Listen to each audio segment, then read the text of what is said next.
Il y a des enveloppes qu'on ne devrait jamais ouvrir. Celle-là a détruit 38 ans de ma vie en moins de 3 minutes. Mais ce soir-là, je ne savais rien encore. Je souriais. Le salon du Plaza Athénée brillait comme un écrin. 80 millions d'euros. C'était ce que ma sœur Marguerite venait de léguer à notre famille. Autour de moi, tout Paris célébrait. Les coupes de champagne s'entrechoquaient. Les rires résonnaient sous les lustres de cristal. Une fête magnifique pour une morte de 3 jours. Je portais ma robe en soie gris perle, celle que mon défunt mari aimait tant. Mes mains tremblaient un peu, mais c'était l'émotion, pensais-je. L'émotion de voir enfin notre famille réunie, heureuse, à l'abri du besoin. Et puis il y avait mon fils, Antoine. 38 ans de fierté maternelle. Il traversait le salon avec cette élégance naturelle qui me faisait battre le cœur depuis sa naissance. Costume bleu marine, cheveux noirs, parfaitement coiffés, ce sourire. Mon Dieu, ce sourire. Il m'a vu et s'est approché, sa coupe de champagne levée vers moi. Maman, à tante Marguerite, et à nous. Nous avons trinqué. Ses yeux brillaient d'une lumière que je ne lui connaissais pas, une sorte d'excitation fébrile. Je me suis dit qu'il était heureux, qu'enfin, après toutes ces années difficiles, après son divorce, après ses échecs professionnels, la vie lui offrait un nouveau départ. J'étais si naïve. Tu sembles radieux ce soir, mon chéri. C'est un grand soir, maman. Un très grand soir. Il a embrassé ma joue et s'est éloigné vers le bar. Je l'ai regardé discuter avec Clémence, ma meilleure amie depuis 20 ans. Ils riaient ensemble, complices. Clémence portait une robe rouge qui lui allait à merveille. Elle a posé sa main sur l'épaule d'Antoine. Un geste amical, ai-je pensé. Juste amical. C'est à ce moment-là que l'homme est apparu. 60 ans environ, cheveux gris acier, costume gris anthracite, un visage sévère, fatigué. Je ne l'avais jamais vu. Il s'est penché vers moi, assez près pour que personne d'autre n'entende. Madame de Marigny. Comment connaissait-il mon nom? Il a glissé une enveloppe Kraft dans ma main. Épaisse, lourde. Regardez ceci quand vous serez seul. Pas ici, surtout pas maintenant. Sa voix tremblait légèrement. Qui êtes-vous? Qu'est-ce que... Je suis désolé, vraiment désolé. Et il est parti, disparu dans la foule élégante comme un fantôme. L'enveloppe brûlait dans ma main.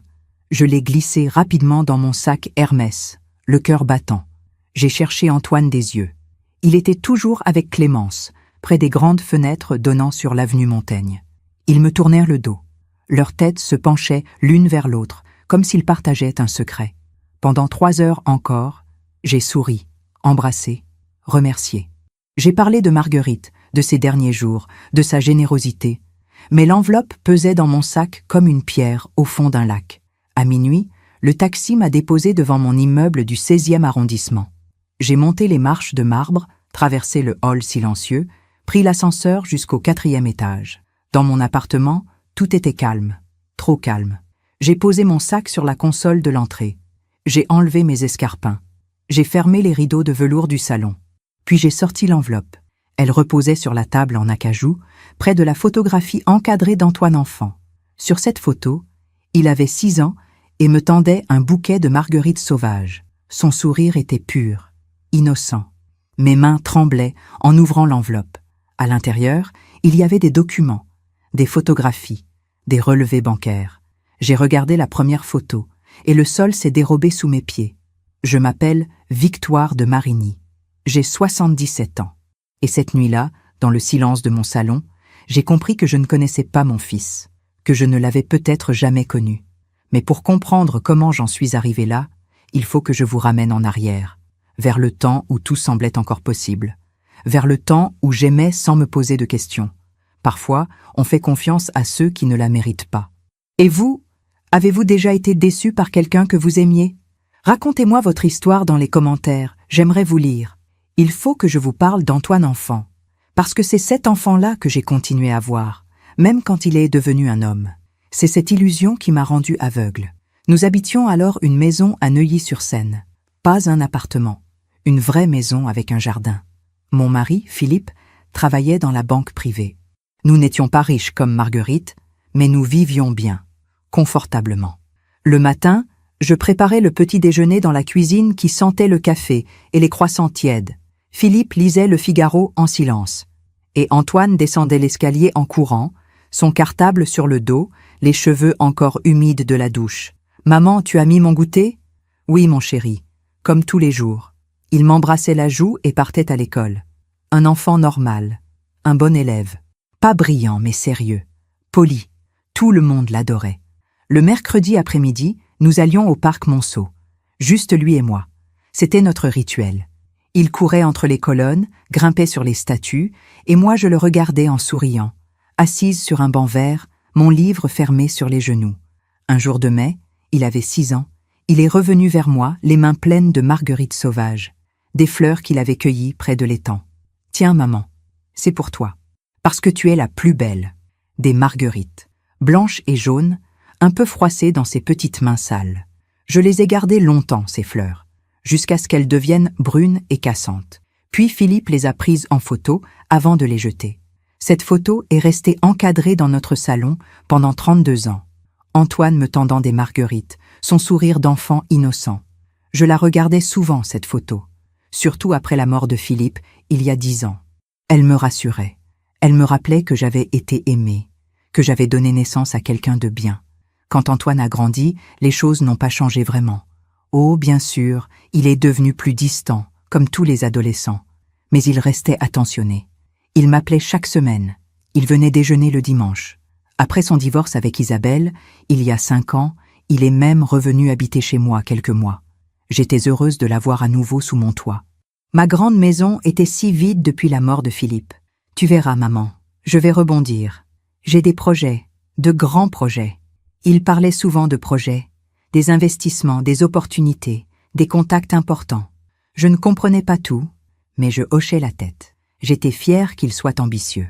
Quand il a rencontré des difficultés financières, je l'ai aidé, naturellement.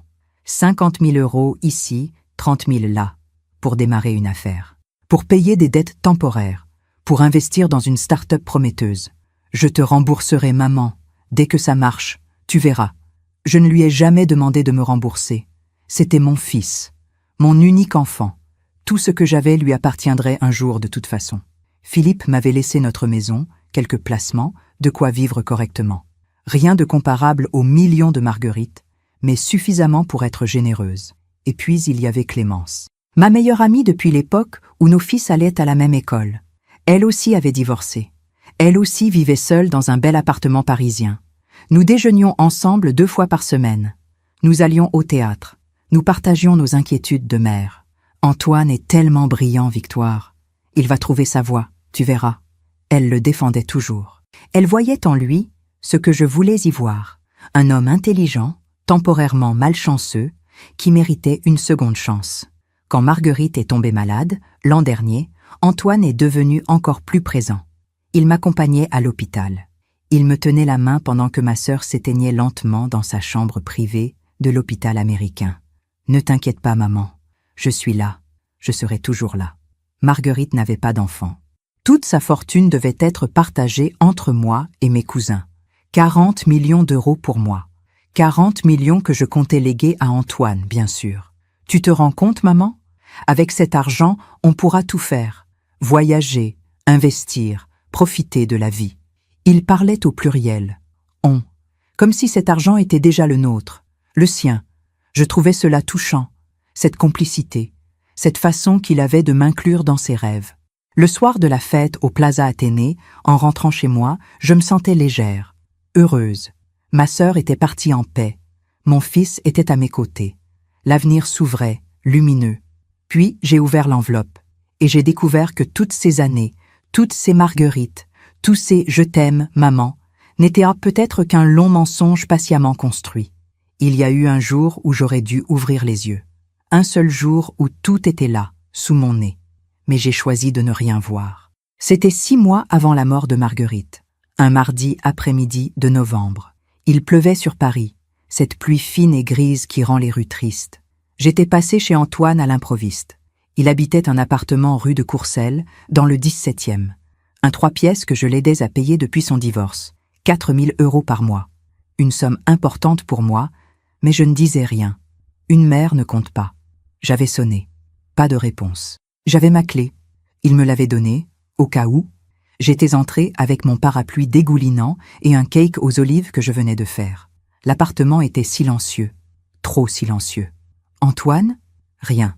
Sur la table du salon, j'ai vu des papiers éparpillés, des relevés bancaires, des contrats. Je n'aurais pas dû regarder. Une mère respecte l'intimité de son fils adulte, mais mon regard est tombé sur un document. Un virement de 80 000 €. Vers un compte aux îles Caïmans. 80 000 €. Mon cœur s'est serré.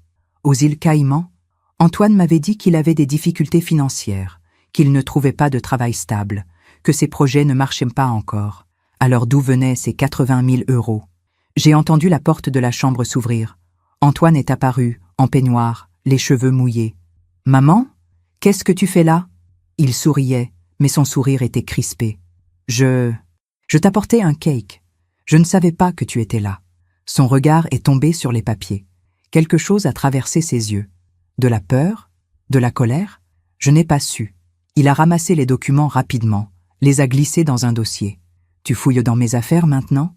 Sa voix était dure. Je ne l'avais jamais entendu me parler sur ce ton. « Non, Ils étaient sur la table. Je n'ai rien fouillé. Antoine, ces virements, c'est pour un investissement. Un gros investissement. Avec Clémence. Clémence?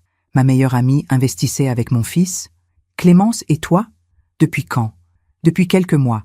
C'est une opportunité en Amérique du Sud. Très rentable. Elle a confiance en moi, elle. Le sous-entendu était clair. Elle, contrairement à toi. Mais tu m'as dit que tu avais besoin d'argent? C'est différent, maman. C'est compliqué. Les affaires, tu ne comprends pas. Il avait raison. Je ne comprenais pas. La finance, les investissements, tout cela était le monde de Philippe, pas le mien. Et ces îles Caïmans? C'est fiscal, maman. Légal. Parfaitement légal. Écoute, j'apprécie que tu viennes me voir, mais j'ai une visioconférence dans 10 minutes. Il me raccompagnait déjà vers la porte. Tu ne veux pas le cake? Je le prendrai plus tard. Merci, maman. La porte s'est refermée derrière moi. Je suis restée dans le couloir, le cake dans les mains, le cœur battant. Quelque chose n'allait pas. Mais quoi exactement? Le soir, j'ai appelé Clémence. « C'est vrai que tu investis avec Antoine ?» Il y a eu un silence, trop long. « Ah, il t'en a parlé ?»« Oui, c'est un projet intéressant. Immobilier au Brésil. Très prometteur. » Il ne m'avait rien dit. Tu sais comment sont les hommes, ils n'aiment pas inquiéter leur mère. Sa voix était légère, rassurante, trop rassurante. Tu lui as prêté combien? Oh, ce ne sont pas tes affaires, Victoire. Ni les miennes d'ailleurs. C'est entre lui et ses partenaires. Ne t'inquiète pas. Antoine sait ce qu'il fait. Après avoir raccroché, je suis restée assise dans mon salon, les yeux fixés sur la photo d'Antoine enfant avec ses marguerites. J'aurais dû insister. J'aurais dû poser plus de questions. J'aurais dû comprendre pourquoi un homme qui me demandait 50 000 € pour survivre pouvait en virer 80 000 au Caïman. Mais j'ai choisi de croire, de faire confiance, de me dire que je ne comprenais pas les affaires modernes. J'ai choisi de rester aveugle, parce que parfois, voir la vérité fait plus mal que vivre dans le mensonge. Et parce que j'étais sa mère, et qu'une mère veut croire en son enfant. Toujours, même quand tout devrait la réveiller. Après cet épisode, j'ai décidé de ne plus poser de questions. C'était plus simple ainsi, plus confortable. Antoine m'appelait moins souvent, une fois par semaine, puis une fois toutes les 2 semaines. Quand je l'appelais, il répondait toujours gentiment, mais j'entendais dans sa voix qu'il était pressé. « Je suis en réunion, maman. Je te rappelle. » Il ne rappelait jamais. Nos déjeuners du dimanche sont devenus rares. Il avait toujours un empêchement, un rendez-vous important, un voyage d'affaires. Une fois, il m'a dit qu'il partait au Brésil pour 3 semaines. Pour le projet avec Clémence? Entre autres, oui, entre autres. Qu'est-ce que cela voulait dire? Je n'ai pas insisté. J'ai souri. J'ai dit « Bon voyage, mon chéri ». Clémence aussi était devenue étrange. Elle annulait nos déjeuners. Elle répondait vaguement à mes questions. Un jour, je l'ai croisée avenue Victor Hugo. Elle portait un manteau en cachemire neuf qui devait coûter au moins 5 000 €. « Il est magnifique, ton manteau. »« Oh, un petit cadeau que je me suis fait. Les affaires marchent bien en ce moment. » Les affaires? Clémence était professeure de piano à la retraite. Quelles affaires? Mais je n'ai rien dit. J'ai continué à marcher avec elle, à parler de la pluie, du froid, du concert de l'Opéra Garnier auquel nous devions aller ensemble le mois suivant. Je faisais comme si tout allait bien, comme si je ne voyais pas les regards qu'elle échangeait avec Antoine quand nous nous retrouvions tous les 3 par hasard, comme si je ne sentais pas ce silence épais qui se posait entre eux dès que j'arrivais. Un soir de janvier, Antoine m'a demandé de lui prêter encore de l'argent. 100 000 euros, maman. C'est la dernière fois, je te le promets. Après, je serai autonome. 100 000 euros. Une somme énorme. C'est pourquoi un investissement. Urgent. Si je ne saisis pas cette opportunité maintenant, je la perds. Antoine, je t'ai déjà donné plus de 200 000 euros ces 3 dernières années. Donner? Tu appelles ça donner? Sa voix était montée d'un coup, agressive. Je croyais que tu étais ma mère, que tu me soutenais, mais en fait, tu comptes. Tu notes tout ce que tu me donnes. J'ai senti les larmes me monter aux yeux. Non, mon chéri, je ne compte pas. Je voulais juste comprendre. Tu ne comprends rien. Tu n'as jamais rien compris aux affaires. Papa te le disait déjà. Tu vis dans ton petit monde confortable sans voir ce qui se passe autour. Philippe disait cela? Mon mari avait dit que je ne comprenais rien? Antoine, s'il te plaît, ne me parle pas comme ça. Il a soupiré, puis il s'est radouci. Ce changement brusque m'a fait plus peur que sa colère. Excuse-moi, maman. Je suis stressée. Cette affaire est importante pour moi. Pour nous. Si ça marche, on sera tranquille. Toi et moi. Pour nous. Il savait comment me toucher. D'accord, je vais faire le virement. Merci, maman. Tu es la meilleure. Il m'a embrassée sur le front, comme quand il était petit, et je me suis sentie soulagée. Mon fils m'aimait encore. J'avais eu tort de douter. J'ai fait le virement le lendemain. 100 000 euros de mes économies. Pendant que je raconte tout cela, je me demande d'où vous m'écoutez. Écrivez le nom de votre ville en commentaire. Les semaines ont passé. Marguerite s'affaiblissait à l'hôpital. J'allais la voir tous les jours. Elle ne reconnaissait plus personne. Son corps se vidait lentement de sa vie. Un après-midi, Antoine est venu avec moi à l'hôpital. C'était rare qu'il m'accompagne. Il regardait ma sœur avec une expression étrange. Pas de tristesse. De l'impatience, peut-être. Elle souffre beaucoup. Les médecins disent qu'elle ne sent plus rien. Et son testament? Il est déjà signé? J'ai sursauté. Antoine! Quoi? C'est une question légitime. Elle va mourir, maman. Autant être pragmatique. Pragmatique. Ma sœur mourante. Et mon fils parlait de pragmatisme. Son notaire s'occupe de tout. 40 millions pour moi, 40 pour les cousins. Bien, c'est bien. Il a hoché la tête, satisfait. Ce soir-là, seul dans mon appartement, j'ai regardé encore une fois la photo d'Antoine aux Marguerites. Cet enfant pur et innocent. Où était-il passé? Mais je n'ai pas voulu chercher la réponse. J'ai fermé les yeux. J'ai choisi de continuer à croire que tout s'arrangerait, que j'exagérais, que j'étais une mère trop sensible, trop inquiète. J'ai choisi le silence, parce que le silence était moins douloureux que la vérité. Marguerite est morte 15 jours plus tard, un mardi matin, à l'aube. J'étais seule avec elle. J'ai tenu sa main froide pendant qu'elle poussait son dernier souffle, et la première personne que j'ai appelée, c'était Antoine. Elle est partie, mon chéri. Il y a eu un silence. Puis, d'accord, je viens. Ne bouge pas. Il était là en 20 minutes. Il m'a prise dans ses bras. J'ai pleuré contre son épaule. Mon fils, mon seul fils, il était là. Pendant quelques minutes, j'ai oublié tout le reste. Les doutes, l'argent, les mensonges. J'aurais dû comprendre qu'il n'était pas venu pour me consoler. Il était venu pour être sûr qu'elle était bien morte. Après l'enterrement de Marguerite, les choses se sont accélérées d'une manière étrange. Le notaire m'a convoqué une semaine plus tard. Un homme sec, la cinquantaine, costume gris, lunettes fines. Son étude sentait le cuir et la cire d'abeille. Madame de Marigny, votre sœur vous lègue 40 millions d'euros. L'argent sera disponible d'ici 3 mois, le temps que toutes les démarches administratives soient finalisées. 40 millions. Une somme qui changeait tout. Antoine était assis à côté de moi. Il a serré ma main. Trop fort. C'est merveilleux, maman. Tante Marguerite savait que tu en prendrais soin. Le notaire nous regardait par-dessus ses lunettes. Madame, permettez-moi de vous conseiller. Avec une telle somme, il serait prudent de consulter un gestionnaire de patrimoine. De ne prendre aucune décision hâtive. Bien sûr, je ne compte rien faire dans l'immédiat. Antoine s'est raidi à côté de moi.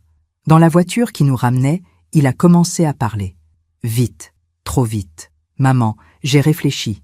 Avec cet argent, on pourrait investir ensemble. Je connais des opportunités exceptionnelles. En 2 ans, on pourrait doubler la mise. Doubler? Antoine, je n'ai pas besoin de plus d'argent. J'en ai déjà plus que ce dont j'aurais jamais besoin. Son visage s'est fermé. Tu vas tout laisser dormir sur un compte? alors que je pourrais le faire fructifier? Je ne sais pas encore. Je vais d'abord réfléchir. Réfléchir à quoi? Je suis ton fils, ton seul héritier. Cet argent me reviendra de toute façon un jour. Pourquoi ne pas me laisser le gérer maintenant? Sa voix était devenue dure, impatiente. J'ai senti quelque chose se briser en moi. Une petite fissure dans l'image que j'avais de lui. Antoine, cet argent est à moi. Marguerite me l'a légué à moi. Évidemment. Mais on est une famille, non? Une famille. Le mot sonnait faux dans sa bouche. 2 semaines plus tard, Antoine a suggéré d'organiser une grande fête pour célébrer l'héritage, pour honorer la mémoire de tante Marguerite. Une belle soirée au Plaza Athénée, avec toute la famille, tous nos amis. Une fête, alors qu'elle vient de mourir? Marguerite aurait aimé ça. Elle aimait la vie, le luxe, les belles choses. C'était vrai. Marguerite adorait les fêtes. D'accord, mais quelque chose de sobre, d'élégant. Bien sûr, maman, je m'occupe de tout. Il s'est occupé de tout, en effet. La liste des invités, le traiteur, le champagne. Il a même choisi ma robe. Une soie gris perle qu'il a fait livrer chez moi. Pour que tu sois la plus belle, maman. J'étais touchée. Mon fils s'occupait de moi. Il pensait à moi. Mais 3 jours avant la fête, j'ai trouvé quelque chose. J'étais passée chez Antoine pour lui apporter des documents que le notaire m'avait demandé de signer. Il n'était pas là. Encore une fois, j'avais ma clé. Sur le comptoir de la cuisine, j'ai vu son téléphone. Il l'avait oublié. L'écran s'est allumé. Un message venait d'arriver. De Clémence. Tout est prêt pour vendredi. Elle ne se doute de rien. Après la fête, on pourra enfin... Le message s'est coupé. J'ai fixé l'écran.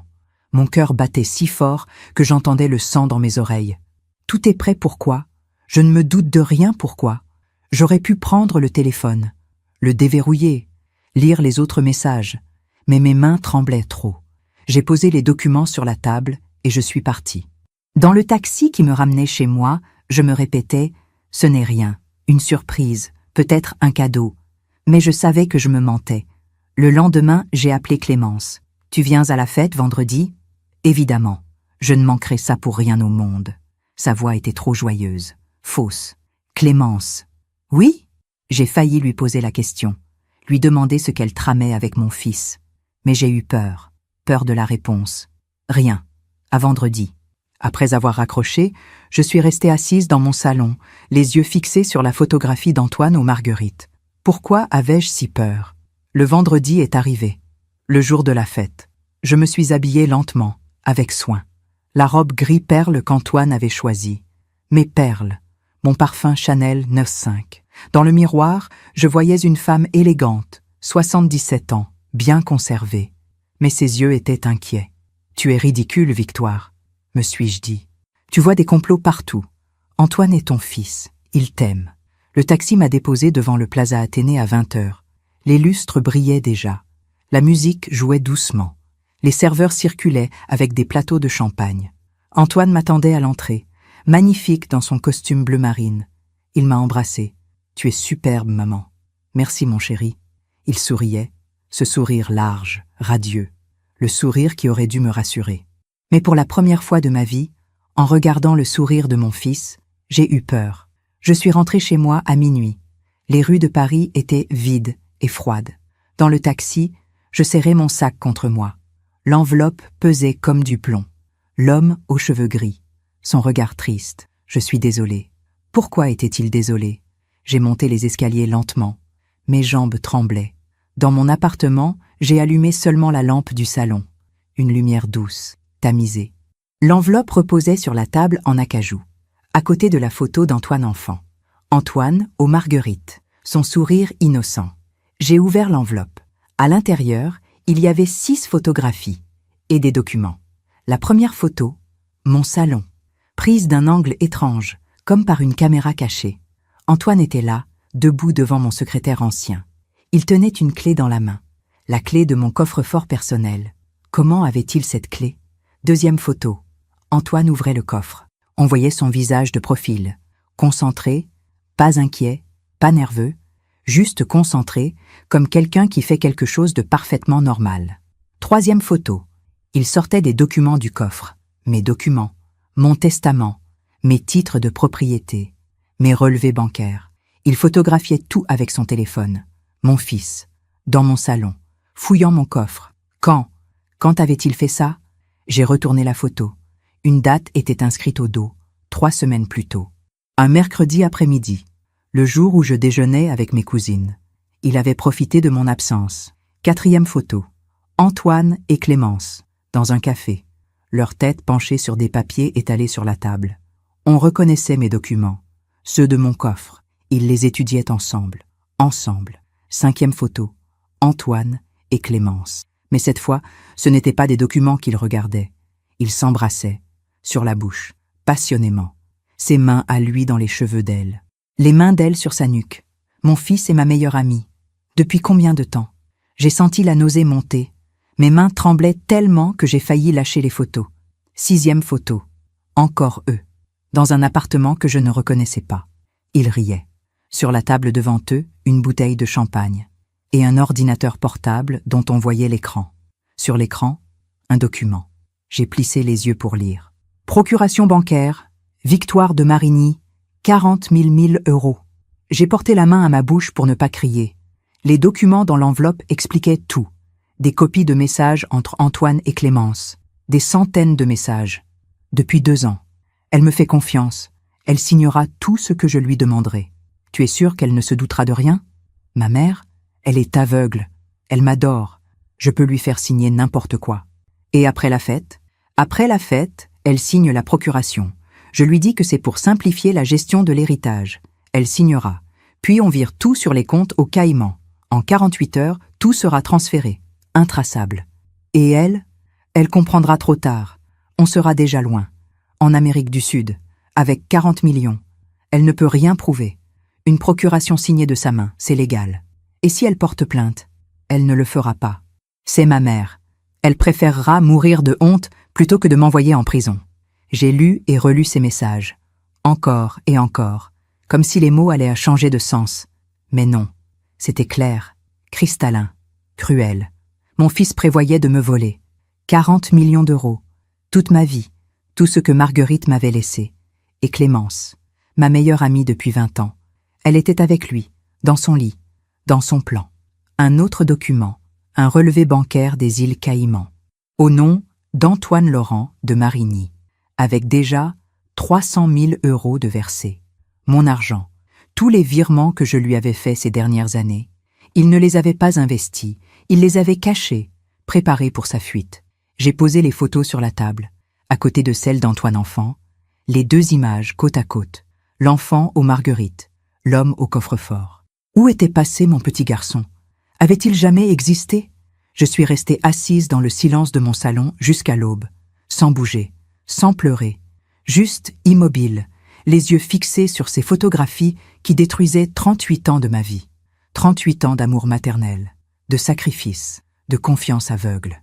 38 ans d'illusion. Le soleil s'est levé sur Paris. Les premiers bruits de la ville ont commencé. Les voitures, les klaxons, la vie qui continuait, indifférente. Et moi, Victoire de Marigny, 77 ans, j'ai compris que je ne connaissais pas mon fils, que je ne l'avais peut-être jamais connu, que l'homme que j'avais élevé, nourri, aimé, protégé, n'existait pas, qu'à sa place, il y avait un étranger, un voleur, un menteur qui portait le visage de mon enfant. La question maintenant était simple. Qu'allais-je faire? J'ai attendu 2 jours avant de l'appeler. 2 jours pendant lesquels je n'ai pas dormi, pas pleuré non plus. Quelque chose en moi s'était éteint, ou durci, je ne sais pas. Le dimanche matin, j'ai composé son numéro. « Maman, ça va? Tu as l'air bizarre à la fête l'autre soir. » Bizarre. J'étais bizarre. « Viens déjeuner aujourd'hui. J'ai à te parler. » Aujourd'hui? Je ne peux pas, j'ai... Viens Antoine, c'est important. Il y a eu un silence. Puis... D'accord. Midi? Midi. J'ai mis la table comme d'habitude. La nappe blanche, les assiettes en porcelaine de Limoges, les couverts en argent. J'ai préparé un gigot d'agneau, son plat préféré depuis l'enfance. Pourquoi? Je ne sais pas. Par habitude peut-être, ou par ironie cruelle. Il est arrivé à midi précise, élégant comme toujours. Il m'a embrassé sur la joue. Ça sent bon. Tu me gâtes. Je ne lui ai pas répondu. J'ai servi le déjeuner. Nous avons mangé en silence. Il parlait de choses insignifiantes. Le temps, les travaux dans son quartier, un film qu'il voulait voir. Je l'écoutais à peine. Je le regardais, cet homme assis en face de moi, cet étranger. Quand il a terminé son assiette, j'ai posé l'enveloppe sur la table, entre nous, comme une bombe. Il l'a fixée, son visage a changé, tout son corps s'est raidi. Qu'est-ce que c'est? Ouvre, maman, ouvre Antoine. Il a pris l'enveloppe avec des gestes lents. Il a sorti les photos, une par une. Son visage est devenu blanc, puis rouge, puis à nouveau blanc. Le silence était épais, lourd, mortel. Qui t'a donné ça? Sa voix tremblait. Pas de honte, de colère. Un homme, à la fête. Je ne sais pas qui il est. Peut-être quelqu'un qui a une conscience, contrairement à toi. Maman, je peux expliquer... Expliquer quoi? Que tu fouilles mon coffre-fort? Que tu couches avec ma meilleure amie? Que tu prévois de me voler 40 millions d'euros et de fuir en Amérique du Sud? Ma voix était calme, trop calme, glaciale. Il a posé les photos. Il s'est passé la main dans les cheveux, geste nerveux que je lui connaissais depuis l'enfance. Ce n'est pas ce que tu crois. Vraiment? Alors explique-moi, Antoine. Explique-moi ces messages. Elle est aveugle. Elle signera tout ce que je lui demanderai. Ce sont tes mots. J'étais en colère, En colère contre quoi? Contre le fait que je t'aime? Que je t'ai tout donné? Justement, tu m'as tout donné, comme si j'étais un enfant, comme si je ne pouvais rien faire seul. Il s'est levé. Il marchait dans le salon comme un animal en cage. Toute ma vie, j'ai été le fils de Victoire. Jamais Antoine. Toujours ton fils. Ton petit garçon parfait. Tu m'as étouffé, maman. Étouffé? En te donnant 200 000 euros? En payant ton loyer? En croyant en toi quand personne d'autre n'y croyait? En me traitant comme un incapable. Papa le savait. Il me l'a dit avant de mourir. Ta mère te rendra faible. Elle ne te laissera jamais devenir un homme. Les larmes me sont montées aux yeux pour la première fois depuis 2 jours. Ton père n'a jamais dit ça. Tu ne le sauras jamais. Tu ne sais rien de ce qu'il pensait vraiment. Il s'est arrêté devant la photo encadrée, celle où il me tendait des marguerites. Il l'a prise, l'a regardée longtemps, puis il l'a reposée brutalement. Ces fleurs, tu sais pourquoi je te les ai données? Parce que tu pleurais. Tu pleurais parce que papa t'avait crié dessus. J'avais 6 ans et je voulais que tu arrêtes de pleurer. J'ai cueilli des fleurs, et toi, tu en as fait un symbole, une preuve de mon amour éternel. Ce n'était pas de l'amour, c'était de la pitié. Le mot est tombé comme un couperet. Je me suis levée, j'ai marché jusqu'à la fenêtre. Paris s'étendait sous mes yeux, indifférent, magnifique, cruel. Et Clémence? Clémence comprend qui je suis vraiment. Elle ne me juge pas, elle ne me traite pas comme un enfant. Elle t'aide à voler ta mère. Quelle compréhension admirable. Ce n'est pas du vol. Cet argent me revient. Je suis ton seul héritier. Je ne fais qu'anticiper. En me laissant sans rien, en partant comme un voleur, tu aurais encore ta maison, ta retraite, tu n'as besoin de rien d'autre. Tu as 77 ans, maman. À quoi vont te servir 40 millions? Je me suis retournée. Je l'ai regardé vraiment. Cet homme que j'avais porté, allaité, élevé, aimé. Tu as raison. À mon âge, je n'ai plus besoin de grand-chose. Mais toi non plus. Tu n'auras rien. Qu'est-ce que tu veux dire? J'ai appelé le notaire vendredi soir. Après avoir ouvert cette enveloppe, j'ai changé mon testament. Tu n'hériteras rien. Ni maintenant, ni à ma mort. Tout ira à des associations caritatives. Son visage s'est décomposé. Tu ne peux pas faire ça. Je viens de le faire. Maman. Ne m'appelle plus maman. Tu n'es plus mon fils. Mon fils est mort. Il y a longtemps peut-être. Ou peut-être qu'il n'a jamais existé. Il s'est approché. Il a voulu prendre ma main. Je l'ai retirée. S'il te plaît, on peut arranger les choses. J'étais perdue. Clémence m'a mis des idées dans la tête. Maintenant tu accuses Clémence? Il y a 2 minutes, elle te comprenait mieux que moi. Maman, je t'en supplie. Ses yeux étaient humides, mais je n'y voyais pas de larmes sincères, juste la panique de perdre 40 millions. Sors de chez moi. Maman, sors. Je me demande encore si j'ai fait le bon choix. Et vous? Qu'auriez-vous fait à ma place? Il a pris son manteau. À la porte, il s'est retourné une dernière fois. Un jour, tu regretteras. Peut-être, mais au moins, je pourrai me regarder dans un miroir. Toi, tu vivras avec ce que tu es. Et crois-moi, c'est une punition bien pire que de perdre de l'argent. La porte s'est refermée.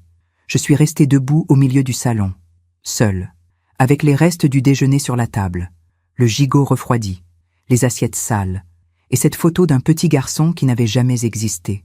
J'avais tout perdu. Mon fils. Ma meilleure amie. Mes illusions. 38 ans de ma vie. Mais j'avais gardé ma dignité. Et parfois, c'est la seule chose qui compte. Les jours qui ont suivi ont été les plus silencieux de ma vie. Je n'ai appelé personne. Personne ne m'a appelé. Antoine n'a pas cherché à me revoir. Clémence non plus. C'était comme si je n'existais plus pour eux. Ou plutôt, comme s'ils n'existaient plus pour moi. J'ai fait des choses simples. J'ai rangé mon appartement.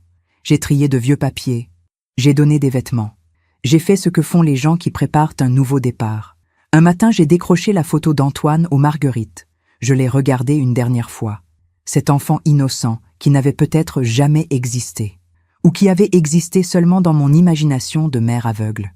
Je l'ai posé dans une boîte, au fond d'un placard. Pas jeté. Je n'étais pas prête à jeter, mais caché, hors de ma vue.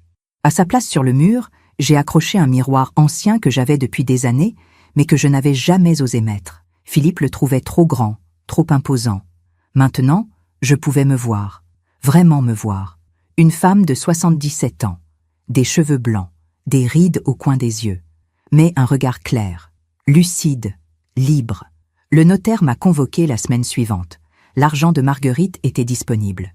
40 millions d'euros sur mon compte. J'ai regardé ce chiffre sur l'écran de l'ordinateur du notaire. 40 millions. De quoi vivre sans vie? De quoi acheter tout ce qu'on peut acheter? Mais qu'est-ce que j'allais acheter? Du temps? De l'amour? Un fils qui m'aime vraiment? Madame, avez-vous pris une décision concernant la gestion de cette somme? J'ai souri. Oui, j'avais pris une décision. Je voudrais créer une fondation pour aider les femmes âgées victimes d'abus financiers par leurs proches. Le notaire a levé les yeux, surpris. Une fondation?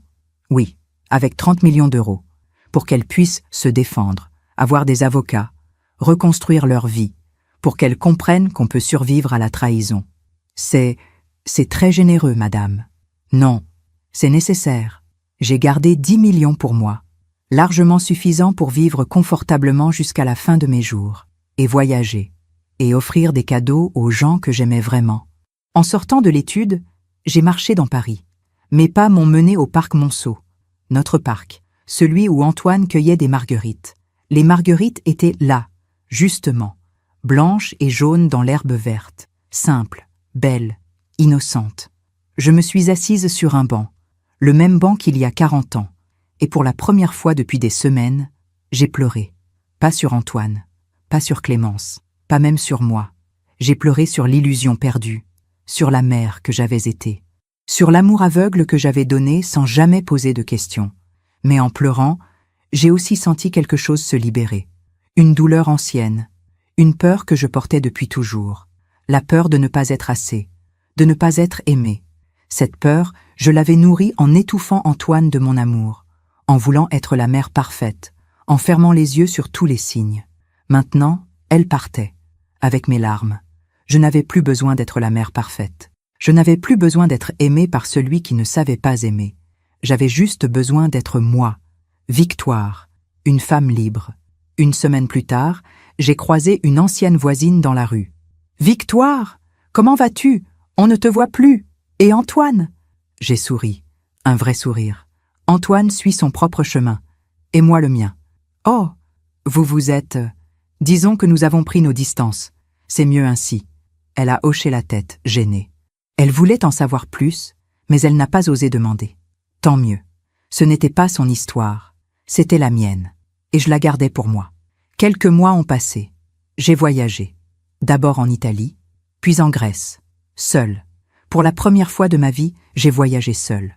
J'ai découvert que la solitude n'était pas la même chose que l'abandon, que je pouvais être heureuse sans quelqu'un qui me dise que j'étais une bonne mère. J'ai rencontré des gens, de vraies personnes, pas des masques. Pas des menteurs, juste des âmes sincères qui me parlaient avec honnêteté.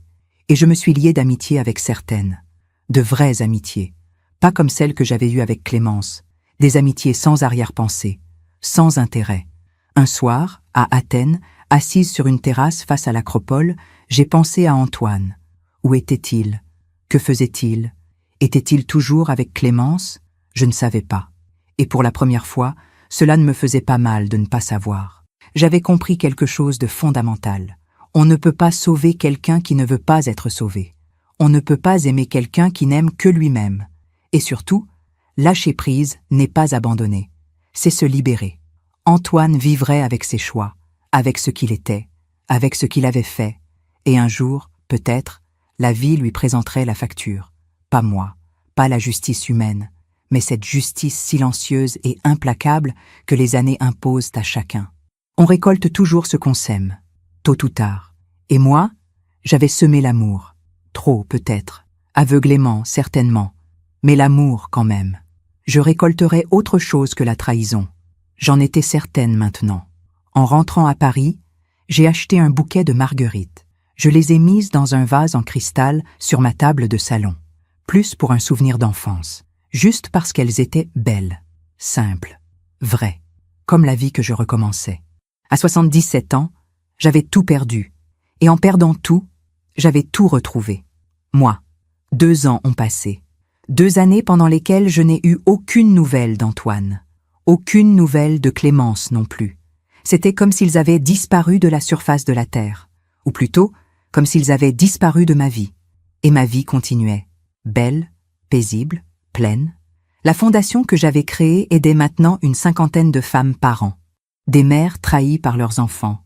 Des grands-mères spoliées par leurs petits-enfants. Des épouses volées par leurs maris. Chaque histoire me brisait le cœur. Et chaque histoire me rappelait pourquoi j'avais eu raison de dire non. J'avais embauché une directrice formidable, Pauline, une avocate de 40 ans qui avait elle-même vu sa mère se faire dépouiller par son frère. Elle gérait tout avec une efficacité redoutable et une compassion immense. « Vous leur donnez plus que de l'argent, Madame de Marigny », m'avait-elle dit un jour. « Vous leur donnez la preuve qu'on peut survivre, que la dignité vaut plus que n'importe quelle fortune. » J'assistais aux réunions. Je rencontrais ces femmes. Je les écoutais pleurer, puis se relever. Et en les regardant reconstruire leur vie, je reconstruisais aussi quelque chose en moi. Un soir de novembre, presque jour pour jour, 2 ans après la fête au Plaza Athénée, mon téléphone a sonné. Un numéro inconnu. « Madame de Marigny ? C'est Maître Blanchard. Vous ne me connaissez pas, mais je suis l'avocat de Clémence Rousseau. » Mon cœur s'est accéléré. Clémence, ce nom que je n'avais pas entendu depuis si longtemps. « Que puis-je faire pour vous, maître ? Madame Rousseau aimerait vous voir. Elle est hospitalisée à l'hôpital Saint-Louis, service d'oncologie. Elle m'a demandé de vous contacter. Oncologie. Cancer. Je ne sais pas si c'est une bonne idée. Elle dit qu'elle a quelque chose d'important à vous dire. Elle n'en a peut-être plus pour longtemps. » Après avoir raccroché, je suis restée immobile dans mon salon. Clémence mourante. Clémence qui voulait me voir. Pourquoi ? Pour s'excuser ? Pour demander pardon ? Ou pour me demander de l'argent une dernière fois ? J'ai hésité pendant 3 jours. Puis, j'y suis allée. Pas pour elle. Pour moi. Pour fermer définitivement cette porte. L'hôpital Saint-Louis. Les longs couloirs blancs. L'odeur de désinfectant. Le silence pesant des mourants. Chambre 312. J'ai frappé doucement. Entrez. Sa voix était faible. Éraillée. J'ai poussé la porte. Clémence était allongée dans le lit, branchée à plusieurs machines. Elle avait perdu ses cheveux. Son visage était émacié, jaune, ses yeux enfoncés dans leurs orbites. Elle m'a vu et a fermé les paupières, comme si ma présence lui faisait mal. « Victoire, tu es venue. » Je me suis assise sur la chaise près du lit, loin. Pas trop près. « Ton avocat m'a dit que tu voulais me parler. »« Oui, je... » Elle a toussé. Une toux horrible qui déchirait sa poitrine. « Je voulais te dire ce que tu dois savoir. » À propos de quoi ? D'Antoine. Mon corps s'est raidi. Antoine. Bien sûr, toujours lui. Je n'ai pas besoin de savoir quoi que ce soit sur Antoine. Si, tu as besoin. Parce que c'est fini pour lui aussi. Tout est fini. Elle a tourné la tête vers la fenêtre. La pluie coulait sur les vitres. Paris était gris, triste, comme toujours en novembre. Après ce qui s'est passé, Antoine était furieux. Il disait que tu nous avais tout gâché, que tu étais égoïste, méchante. J'ai souri amèrement. Moi, l'égoïste. Il a voulu continuer sans toi. Il avait d'autres plans. D'autres victimes. Des victimes ? Oui. Il a recommencé. Avec d'autres femmes âgées, riches, seules. Il se faisait passer pour un conseiller financier. Il gagnait leur confiance. Puis, il les dépouillait. Mon sang s'est glacé. Et toi, tu l'aidais ? Au début, oui, je jouais la vieille amie de la famille, rassurante, digne de confiance. Elle a fermé les yeux. On a réussi 3 fois, 2 millions ici, 4 millions là. On les transférait aux Caïmans. On se disait qu'on partirait bientôt, qu'on vivrait notre vie. Votre vie. Oui, notre vie ensemble. Un rire amer lui a échappé. Je croyais qu'il m'aimait. Quel idiote. Il ne m'aimait pas plus qu'il ne t'aimait toi. Il n'aimait que l'argent. Qu'est-ce qui s'est passé? Il y a 1 an, on a ciblé une femme, une certaine Madame Beaumont, 80 ans, 50 millions d'héritage. Antoine l'a séduite. Il était doué pour ça. Faire croire qu'il s'intéressait à elle, qu'il les comprenait. Elle a toussé encore. J'ai tendu un verre d'eau. Elle a bu avec difficulté. Mais Madame Beaumont avait un fils, un vrai fils, un avocat. Qui s'occupait vraiment d'elle? Il a senti que quelque chose n'allait pas. Il a enquêté. Il a trouvé les traces, les virements suspects, les fausses procurations. Mon cœur battait fort maintenant. Et il a porté plainte pour escroquerie, abus de faiblesse, vol organisé. Antoine a été arrêté? Oui, il y a 7 mois. Il est en prison, en attente de jugement. Il risque 10 ans. 10 ans. Antoine en prison. J'ai cherché en moi ce que je devais ressentir. De la joie? De la tristesse? De la satisfaction? Je n'ai rien ressenti. Juste un vide.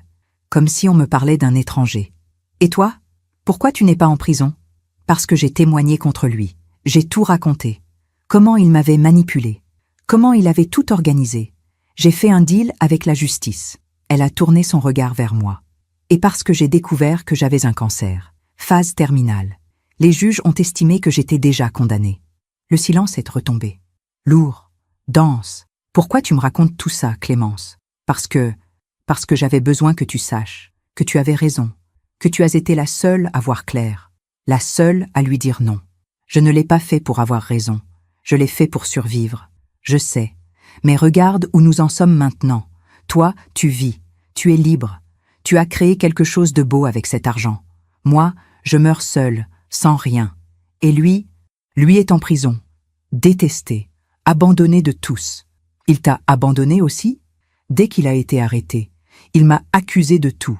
Il a dit que c'était mon idée, que j'étais la cervelle, que lui n'était qu'un pauvre garçon manipulé par une femme plus âgée.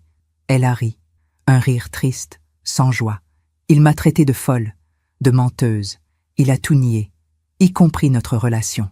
Les mots qu'Antoine m'avait dits ce jour-là dans mon salon me sont revenus. Un jour, tu regretteras. C'était lui qui regrettait maintenant, pas moi. Tu sais ce qui est terrible, Victoire? Quoi? En prison, personne ne vient le voir. Sa liste de contacts autorisés est vide. Même son avocat le méprise. Il est seul. Complètement seul. J'ai pensé à l'appartement vide d'Antoine, à sa vie qui s'était effondrée comme un château de cartes. Et l'argent? Celui qu'il avait volé? Bloqué, saisi, restitué aux victimes. Il ne lui reste rien. Rien. Après toute cette manipulation. Tous ces mensonges. Toute cette cruauté, il ne lui restait rien. La vie finit toujours par nous rendre ce qu'on lui donne, ai-je murmuré. Clémence m'a regardé. Ses yeux étaient humides. Tu me détestes? J'ai réfléchi à cette question. Honnêtement. Non, je ne te déteste pas. Je t'ai détesté. Pendant des mois. Mais maintenant je te plains. Me plaindre? Oui, parce que tu as gâché nos 20 ans d'amitié pour un homme qui ne valait rien. Tu as trahi la seule personne qui t'aimait vraiment. Pour de l'argent, pour des illusions. Elle a fermé les yeux. Des larmes ont coulé sur ses joues creuses. J'ai été stupide. Oui, tu as été stupide. Pardon, Victoire. Je ne peux pas te pardonner, Clémence. Pas vraiment. Mais je peux te laisser partir en paix.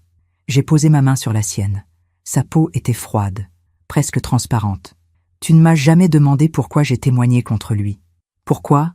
Parce qu'il m'a dit la même chose qu'à toi, qu'il m'aimait, qu'on partirait ensemble. Et puis un jour, en prison, il a tout avoué. Il m'a dit qu'il ne m'avait jamais aimé, que j'étais juste un outil, une vieille femme naïve qu'il utilisait. Comme sa mère, comme sa mère. Ces mots m'ont fait plus mal que tout le reste. Il a dit « Vous êtes toutes les mêmes. Vous, ma mère, toutes ces vieilles, pathétiques. Vous donnez tout pour un sourire, pour un mot doux.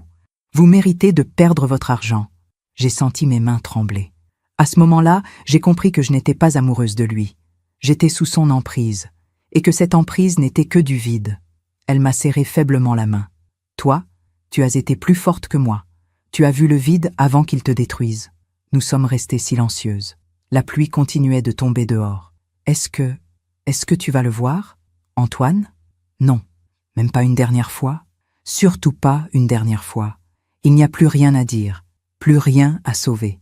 Il m'a demandé de te transmettre un message. Mon cœur s'est contracté malgré moi. Quoi? Qu'il avait besoin d'argent pour un meilleur avocat. Je me suis levée brutalement. Bien sûr, même en prison, même après tout, il demande encore de l'argent. J'ai marché vers la porte. Victoire, je me suis retournée. Merci d'être venue. Guéris en paix, Clémence, si tu peux. Il n'y a plus de paix possible pour moi, mais j'espère qu'il y en a pour toi. J'ai quitté l'hôpital. Dehors, la pluie avait cessé. Le ciel se dégageait. Une lumière pâle perçait les nuages. En marchant vers le métro, j'ai pensé à Antoine, en prison, seul, détesté, sans argent, sans amis, sans personne. J'aurais dû ressentir de la joie, de la victoire. Il avait eu ce qu'il méritait, mais je ne ressentais que de la tristesse. Une tristesse immense. Pas pour lui, pour ce qu'il aurait pu être, pour l'enfant aux marguerites qui n'avait jamais vraiment existé. La vie lui avait présenté la facture, une facture bien plus lourde que tout ce qu'il avait volé. Il avait tout perdu, sa liberté, son argent, sa dignité. Et surtout, il avait perdu quelque chose qu'on ne retrouve jamais, la capacité d'être aimé. Parce qu'on ne peut pas être aimé quand on n'aime personne, quand on ne voit dans les autres que des moyens, des outils, des victimes. Antoine vivrait le reste de sa vie avec ça, en prison d'abord, puis dehors, si jamais il sortait. Mais il serait toujours prisonnier, prisonnier de ce qu'il était. Et moi, j'étais libre. Clémence est morte 3 semaines plus tard. J'ai appris sa mort par un faire-part dans le Figaro. Décédée dans sa 78e année. Ni fleurs, ni couronne. Je n'ai pas assisté à ses funérailles. Il n'y avait rien à pleurer. Notre amitié était morte bien avant elle. Ce soir-là, assise dans mon salon, j'ai regardé le vase de marguerites sur ma table. Elles étaient fraîches, vivantes, belles, et j'ai compris que la vraie justice n'était pas de voir Antoine en prison. La vraie justice, c'était de vivre pleinement, librement, heureusement. C'était de transformer la douleur en quelque chose de beau, l'argent volé en aide pour d'autres, la trahison en sagesse. Elle m'avait traité de folle, un jour, Clémence. Quand je refusais de voir la vérité sur Antoine. Des années plus tard, j'avais retrouvé ce même regard vide dans un couloir d'hôpital. La vie finit toujours par rendre ce qu'on lui donne. Et ce qu'elle avait rendu à Antoine et Clémence, c'était le vide qu'ils avaient semé, le vide qu'ils avaient été. Moi, j'avais semé de l'amour, même aveugle, même mal placé. Et ce que la vie me rendait maintenant, c'était autre chose, de la paix, de la liberté. Et la certitude tranquille que j'avais fait le bon choix. Aujourd'hui, j'ai 80 ans. 3 ans ont passé depuis cette visite à l'hôpital. 3 années de paix que je n'aurais jamais imaginé possible. Si vous m'aviez dit, le soir de cette fête au Plaza Athénée, que je serais aujourd'hui plus heureuse qu'avant, je ne vous aurais pas cru. La trahison ressemblait alors à une fin, à une destruction totale. Mais ce n'était pas une fin, c'était une libération. Je me lève ce matin dans mon appartement du 16e arrondissement. Le soleil entre par les grandes fenêtres. Paris s'éveille doucement. J'entends les oiseaux dans les arbres de l'avenue. Le bruit lointain de la circulation. La vie qui continue, indifférente et magnifique. Sur ma table, le vase de marguerites. Je les change chaque semaine. Pas pour un souvenir, pas pour une nostalgie. Juste parce qu'elles sont belles. Parce qu'elles me rappellent que la simplicité est souvent plus vraie que toutes les promesses compliquées. Je prends mon café, lentement, sans me presser. J'ai appris à savourer ces moments. Le goût du café, la chaleur de la tasse dans mes mains, le silence paisible du matin.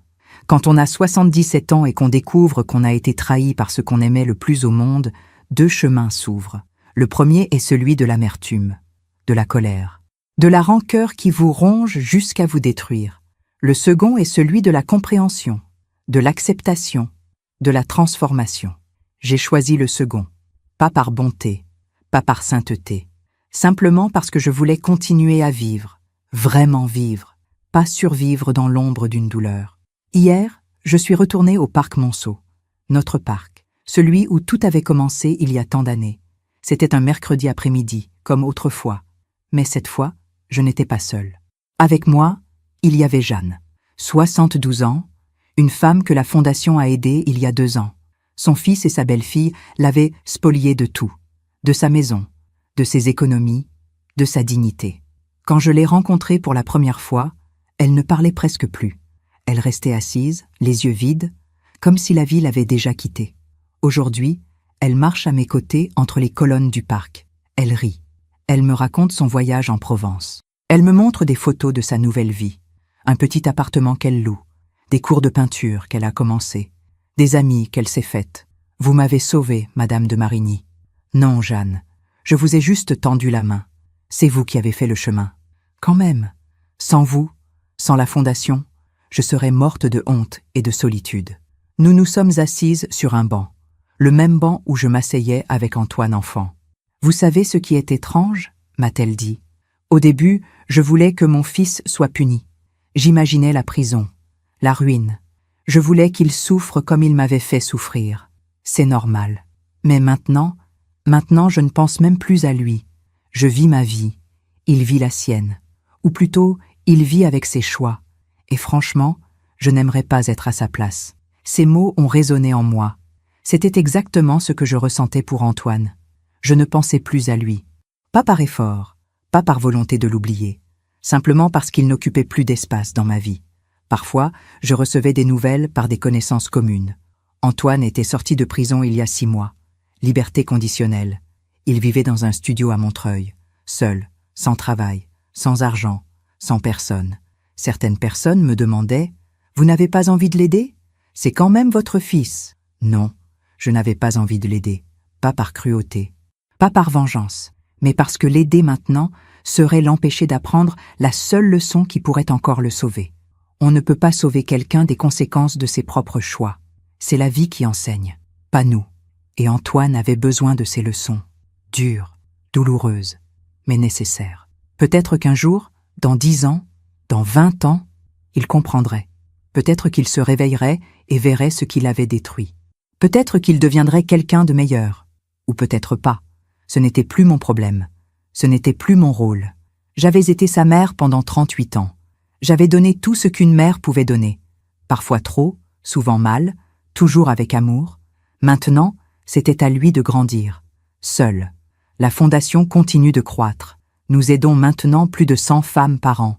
Des mères, des grands-mères, des épouses, des filles. Toutes trahies par ceux en qui elles avaient la confiance. Chaque histoire est différente. Mais elles ont toutes le même fil rouge. L'amour exploité, la confiance brisée, la vulnérabilité transformée en faiblesse par ceux qui auraient dû protéger. Pauline, la directrice, me dit souvent « Vous savez ce qui aide le plus ces femmes ? Ce n'est pas l'argent, ce n'est pas les avocats, c'est vous, votre histoire, le fait que vous ayez survécu, que vous soyez heureuse. Moi, je les aide juste en existant ? Oui, parce que vous êtes la preuve vivante qu'on peut perdre quelqu'un qu'on aime et continuer à vivre. Que la trahison n'est pas une condamnation à mort. Un jour, une femme de 82 ans, Madame Lefort, est venue me voir à la Fondation. Son fils unique l'avait dépouillé de toutes ses économies. 300 000 €. Toute une vie de travail. Elle pleurait en me racontant son histoire. « Comment avez-vous fait, Madame de Marigny ? Comment avez-vous trouvé la force de continuer ?» Je lui ai pris la main. Je n'ai pas trouvé la force. J'ai trouvé un choix. Le choix de ne pas laisser sa trahison définir le reste de ma vie. Le choix de transformer la douleur en quelque chose d'utile. Mais c'est mon fils unique. Comment peut-on arrêter d'aimer son enfant ? On n'arrête pas de l'aimer. On arrête de se sacrifier pour quelqu'un qui ne nous aime pas. C'est différent. Elle m'a regardé longtemps, puis elle a hoché la tête. Vous avez raison. Je dois apprendre à vivre pour moi. À mon âge, c'est tard. Mais c'est mieux tard que jamais. Aujourd'hui, Madame Lefort donne des cours de couture bénévoles dans un centre communautaire. Elle a retrouvé le sourire. Elle a reconstruit sa vie. Comme moi, comme Jeanne, comme toutes ces femmes qui ont choisi de ne pas mourir avec leur trahison. Ce matin, en préparant mon café, j'ai pensé à cette phrase que Philippe me disait souvent. « Victoire, tu es trop bonne. Un jour, quelqu'un profitera de toi. » Il avait raison, et tort à la fois. Oui, j'étais trop bonne. trop aveugle, trop désireuse de croire que l'amour pouvait tout guérir. Mais ma bonté n'était pas une faiblesse. Mon erreur était de l'avoir donnée sans discernement, d'avoir fermé les yeux sur les signes, d'avoir choisi l'illusion plutôt que la vérité. Maintenant, je suis toujours bonne, mais je suis aussi lucide. Je donne mon amour, mais je le donne à ceux qui savent le recevoir, le respecter, le rendre. La semaine dernière, j'ai reçu une lettre d'Antoine. Mon cœur s'est arrêté en voyant son écriture sur l'enveloppe. J'ai failli la jeter sans l'ouvrir. Puis je me suis dit, non, lis-la, tu as le droit de savoir. Je l'ai ouverte, lentement. Maman, je sais que je n'ai pas le droit de t'appeler ainsi. Je sais que j'ai perdu ce droit il y a longtemps. Je ne t'écris pas pour te demander de l'argent. Je ne t'écris pas pour te demander pardon. Je sais que je ne mérite ni l'un ni l'autre. Je t'écris juste pour te dire que j'ai compris. Trop tard, beaucoup trop tard. En prison, j'ai eu beaucoup de temps pour réfléchir, pour comprendre ce que j'avais fait. Pas seulement à toi, mais à toutes ces femmes, à Clémence, à moi-même. J'ai détruit tout ce qui était beau dans ma vie, par cupidité, par orgueil, par bêtise. Tu avais raison. L'argent ne vaut rien. La dignité vaut tout. Je ne te demande pas de me répondre. Je ne te demande rien. Je voulais juste que tu saches que quelque part, dans un studio minable de Montreuil, il y a un homme de 41 ans qui a enfin compris ce qu'était sa mère. Une femme bonne, généreuse, qui méritait mieux qu'un fils comme moi. Je te souhaite d'être heureuse. Tu le mérites plus que quiconque. Antoine, j'ai lu cette lettre 3 fois. Puis je l'ai posée sur la table. Qu'est-ce que je ressentais? De la joie, de la tristesse, du soulagement? Un peu de tout. Et en même temps, rien de définitif. Antoine avait peut-être compris. Peut-être qu'il changerait. Peut-être qu'il deviendrait quelqu'un de meilleur. Ou peut-être que c'était juste une nouvelle manipulation. Une tentative de me toucher, de rouvrir une porte. Je ne savais pas. Et franchement, cela n'avait plus d'importance. J'ai plié la lettre. Je l'ai mise dans un tiroir. Je n'y ai pas répondu. Pas par cruauté, pas par rancune. Simplement parce qu'il n'y avait rien à dire. Le passé était le passé. Antoine vivrait avec ses regrets. Moi, avec ma paix. Cet après-midi, je vais à la Fondation. Nous organisons une conférence sur les abus financiers envers les personnes âgées. Des avocats viendront, des travailleurs sociaux, des journalistes aussi. Pauline me demande souvent de témoigner, de raconter mon histoire. Au début, je refusais. C'était trop intime, trop douloureux. Mais maintenant, je le fais. Pas souvent, mais quand je sens que c'est nécessaire. Parce que si mon histoire peut aider, ne serait-ce qu'une femme à ouvrir les yeux, à dire non, à se défendre, alors tout cela aura eu un sens. La douleur aura servi à quelque chose. La trahison aura produit de la sagesse. La perte aura créé de la solidarité. Ce soir, en rentrant chez moi, je passerai par le marché aux fleurs. J'achèterai des marguerites fraîches, blanches et jaunes, simples et belles. Je les mettrai dans mon vase et je les regarderai en souriant. Parce que les marguerites ne mentent pas. Elles ne trahissent pas. Elles ne calculent pas. Elles sont juste ce qu'elles sont. Belles, vraies, éphémères, comme la vie devrait être. J'ai 80 ans. Je n'ai plus de fils. Je n'ai plus d'illusions. Je n'ai plus de fortune à protéger. Mais j'ai quelque chose de bien plus précieux. J'ai ma dignité, ma liberté, ma paix intérieure. Et j'ai la certitude tranquille que j'ai fait le bon choix, que dire non à Antoine était la chose la plus aimante que je pouvais faire, pour lui, et surtout pour moi. Parce qu'aimer, ce n'est pas tout accepter, ce n'est pas fermer les yeux, ce n'est pas se sacrifier jusqu'à disparaître. Aimer, c'est aussi savoir poser des limites, dire non, partir quand il le faut. Et parfois, le plus grand acte d'amour qu'on puisse faire est de laisser quelqu'un faire face aux conséquences de ses choix, même si ce quelqu'un est notre enfant. Je suis assise dans mon salon maintenant. Le soleil se couche sur Paris. Le ciel est rose et orange. Magnifique. Sur le mur, là où était la photo d'Antoine aux marguerites, il y a maintenant le grand miroir ancien. Je me regarde. Une femme de 80 ans. Des cheveux blancs, des rides profondes, mais des yeux clairs, un sourire paisible. Je me reconnais. Enfin, ce n'est plus la mère aveugle qui vivait pour son fils. Ce n'est plus la veuve qui s'accrochait aux souvenirs. C'est Victoire, juste Victoire, une femme qui a traversé la trahison et en est sortie plus forte, plus sage, plus libre. Si vous m'écoutez aujourd'hui, si mon histoire résonne en vous, je veux que vous sachiez une chose, la trahison ne vous définit pas. Ce que vous choisissez de faire après, oui, vous pouvez choisir l'amertume, vous pouvez choisir la vengeance, vous pouvez choisir de mourir lentement dans le ressentiment, ou vous pouvez choisir la vie, la vraie vie, celle qui commence quand on arrête de vivre pour ceux qui ne nous méritent pas. J'ai choisi la vie, à 77 ans.